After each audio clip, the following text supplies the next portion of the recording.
हो सकता है कि इस वक्त आप तमिलनाडु के कोयम्बटूर में एक डेनिम फैक्ट्री में बैठे सिलाई मशीन चला रहे हो। हो सकता है कि इस वक्त आप पोरबंदर में हो और इंतज़ार घड़ी की तरफ देख रहे हो, क्योंकि दरिया बढ़ा हुआ है, मानसून का वक्त है और मछलियों के पकड़े जाने का अभी इंतज़ार बाकी है। या फिर आप नागालैंड या मेघालय में हो और इंतज़ार कर रहे हो किसी सीज़न में टूरिस्ट के आने या ना आने का, और उस बीच उस वक्त को इस्तेमाल कर रहे हो आप हैंडीक्राफ्ट के प्रोडक्ट तैयार करने में। या फिर हो सकता है कि आप लेह के इलाके में हो और इंतज़ार कर रहे हो कि गृह मंत्रालय जो तमाम मांगे हैं प्रोटेस्टर्स की लेह लद्दाख को लेकर, उन पर क्या फ़ैसला लेगा। हो सकता है कि आप मुंबई में हो और लगातार रीलें देख रहे हो बारिश के बाद की स्थिति की और मेयर की तुर्शी भरे जवाबों की। या हो सकता है कि आप जोधपुर में हो और पहली बारिश होते ही, जब आपको पता हो कि कुछ ही घंटों में शहर लबालब डूबने वाला है, आप मिर्ची वड़े खाने के लिए रेस लगा रहे हो। आप हिंदुस्तान में कहीं भी हो सकते हैं, अपने तिली के खेत की रखवाली करते हुए, दलहन की चिंता करते हुए, या ये देखते हुए कहीं मेरे खेत में पानी ज़्यादा तो नहीं ठहर गया या नील गाय तो नहीं घुस आई। इन सब के बीच आपको और हमें ये लगता है कि एक सरकार है जो हमारे और आपकी भलाई के लिए काम कर रही है, और ऐसे में बहुत ज़रूरी है कि सरकार के नुमाइंदों और ख़ास तौर पे सरकार के मुखिया जो फैसले ले रहे हैं रणनीति के स्तर पर, उनके बारे में भले ही सीधे तौर पर हमें और आपको नहीं लग रहा हो कि कोई असर पड़ेगा, जानते रहना चाहिए। जैसे हमारे और आपके प्रधानमंत्री नरेंद्र मोदी इस वक्त जकार्ता जो कि इंडोनेशिया में है, ऑकलैंड जो कि न्यूजीलैंड में है, और मेलबर्न जो ऑस्ट्रेलिया में है, उसके दौरे पर हैं। वो वहाँ क्यों गए हैं, क्यों भारत के लिए ये प्रधानमंत्री की ट्रिप, ये दौरा ज़रूरी है, इसका जवाब मिलेगा आपको हमारे इस कार्यक्रम में। इस कार्यक्रम का नाम है वैचारिकी। ये इंडियन एक्सप्रेस हिंदी का कार्यक्रम है। इसमें एंकर अपनी लंतरानियाँ नहीं देते हैं बाकी जगहों की तरह। इसमें विद्वानों के विचार सुने जाते हैं, और ये विद्वान ऐसे नहीं होते हैं जो स्क्रीन पर एक छोटी विंडो में नज़र आए। ये वो विद्वान होते हैं जिन्होंने दशकों तक एक खास विषय की पढ़ाई की है। मेरा नाम सौरभ द्विवेदी है, और वैचारिकी में आप मेरे हवाले से, मेरे बहाने से, मेरे मुखारविंद से आप जिसको सुनेंगे, मैंने अपने ही मुंह से अपने मुख को अरविंद बोल दिया। खैर, आप मेरे ज़रिए जिनको सुनेंगे वो हैं विदेशी मामलों के जानकार और ऑब्जर्वर रिसर्च फाउंडेशन के अध्यक्ष समीर सरन।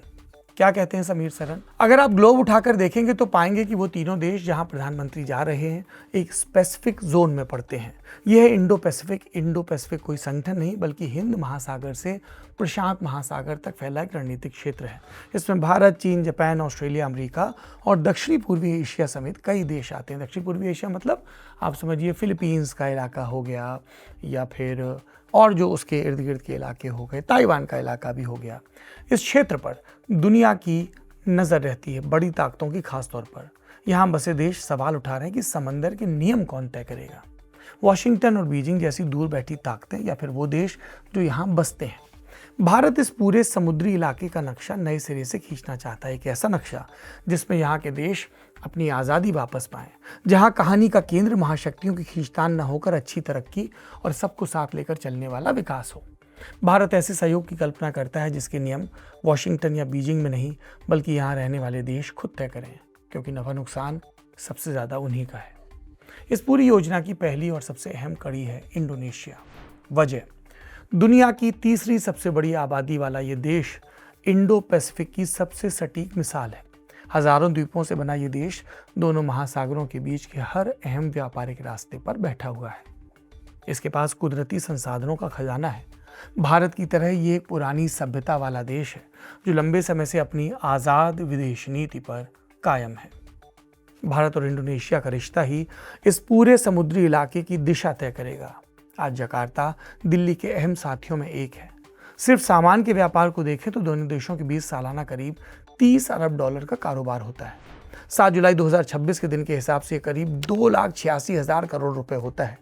ये भारत और ब्रिटेन के बीच के कारोबार से ज़्यादा है, और भारत और जर्मनी के कारोबार के लगभग बराबर, और आने वाले वक्त में ये और बढ़ेगा। इसकी वजह क्या है? आसियान के साथ भारत के मुक्त व्यापार समझौते का बेहतर होना। आसियान यानी association of south east Asian Nations, दक्षिणी पूर्वी एशिया के देशों का एक संगठन। सामान के साथ साथ सेवाओं का कारोबार भी बढ़ेगा, जिसकी अभी कम बात होती है। समुद्री लॉजिस्टिक्स, तकनीक, वित्तीय सेवाओं और नई सप्लाई चेन पर ध्यान देकर ये साझेदारी इलाके में खुले और आज़ाद व्यापार की बुनियाद बनेगी। पर बात सिर्फ व्यापार की नहीं है। अगर इंडो पैसिफिक को अपना एक सच्चा, स्वदेशी और आज़ाद सुरक्षा ढांचा बनाना है तो मोदी और इंडोनेशिया के राष्ट्रपति प्रबोवो सुबियांतो को इस रिश्ते को आगे ले जाना होगा। और यही दो समुद्री ताकतें हैं जिनके पास इस इलाके की सबसे अहम चोक पॉइंट संभालने की क्षमता है। चोक पॉइंट यानी वो तंग समुद्री रास्ते जिन्हें रोकने से कारोबार ठप हो सकता है। ये दोनों देश इस समंदर के असली सुरक्षा प्रहरी बन सकते हैं, वॉशिंगटन के बुलावे पर नहीं, बीजिंग के दबाव में नहीं, बल्कि इसलिए कि ये समुद्री रास्ते पहले उनके अपने हैं। अब बात दूसरे अहम साथी की, ऑस्ट्रेलिया। साल 2022 में भारत और ऑस्ट्रेलिया के बीच एक नया आर्थिक समझौता हुआ जिसे economic cooperation and trade agreement यानी ECTA कहते हैं। दोनों देशों को कुछ अहम क्षेत्रों में साथ आना जरूरी है। मसलन दोनों की वित्तीय सेवाओं को आपस में जोड़ना, परमाणु ऊर्जा के क्षेत्र में मिलकर काम करना और खनिज प्रोसेसिंग उद्योगों को एक साथ लाना। और जब सहयोग की ये आदत जम जाए तो असली रणनीतिक लक्ष्य होना चाहिए। क्या है ये लक्ष्य? मिलकर रक्षा उत्पादन का, यानी दोनों देश साथ मिलकर हथियार और रक्षा के साजो सामान बनाए। तीसरी और आखिरी कड़ी है इस ट्रिप में न्यूजीलैंड। इसे इनोवेशन आइलैंड यानी नई खोज का टापू कहते हैं और ये भारत के लिए कई मायनों में अहम है। यहाँ आधुनिक मैन्युफैक्चरिंग, अंतरिक्ष और गहरी तकनीक वाली कंपनियां हैं जो भारत के इनोवेशन से मेल खाती हैं। खेती से जुड़े उत्पादों में यहाँ नई खोज होती है जो भारत की खाद्य सुरक्षा और किसानों की आमदनी के लिए अहम है। साथ ही न्यूजीलैंड के पास दुनिया का चौथा सबसे बड़ा एक्सक्लूसिव इकोनॉमिक जोन है, यानी समंदर का वो इलाका जिसके संसाधनों पर उसी देश का हक होता है। और यही वजह है कि ब्लू इकोनॉमी यानी समुद्र से जुड़ी पूरी अर्थव्यवस्था दोनों देशों के लिए साझेदारी का एक स्वाभाविक क्षेत्र है। इसके अलावा ऑस्ट्रेलिया की तरह न्यूजीलैंड भी भारत के लिए एक अहम पुल का काम करेगा 5 आइज तक पहुंचने में। अब ये 5 आइज क्या है? 5 देशों का एक खुफिया जानकारी साझा करने वाला गठजोड़। इसके देश कौन से हैं? अमेरिका, ब्रिटेन, कनाडा, ऑस्ट्रेलिया और न्यूजीलैंड। ये देश आपस में जासूसी और सुरक्षा से जुड़ी जानकारियां साझा करते हैं। आखिर में सुनिए, भारत, ऑस्ट्रेलिया और न्यूजीलैंड मिलकर दक्षिण प्रशांत और आसियान के पड़ोसी हिस्सों में विकास पहुंचाने का जरिया भी बन सकते हैं। ये उस इलाके को वो सब दे सकते हैं जिसकी उसे सख्त ज़रूरत है, जैसे पैसा, डिजिटल और ज़मीनी ढांचा और हुनरमंद लोग। इंडो पैसिफिक का भौगोलिक केंद्र अब एक नई व्यवस्था खींच रहा है, एक ऐसी व्यवस्था जहां इस समंदर को साझा करने वाले देश नियमों को सिर्फ विरासत में लेने के बजाय उन्हें खुद लिखेंगे। ये थी हमारे विशेषज्ञ की राय वैचारिकी में। आपकी राय क्या है इन विषयों पर? कमेंट बॉक्स में ज़रूर बताइए। सीखने का साथ में साझा ढंग से ये सिलसिला चलता रहेगा। आप देख रहे हैं इंडियन एक्सप्रेस हिंदी। मेरा नाम है सौरभ द्विवेदी।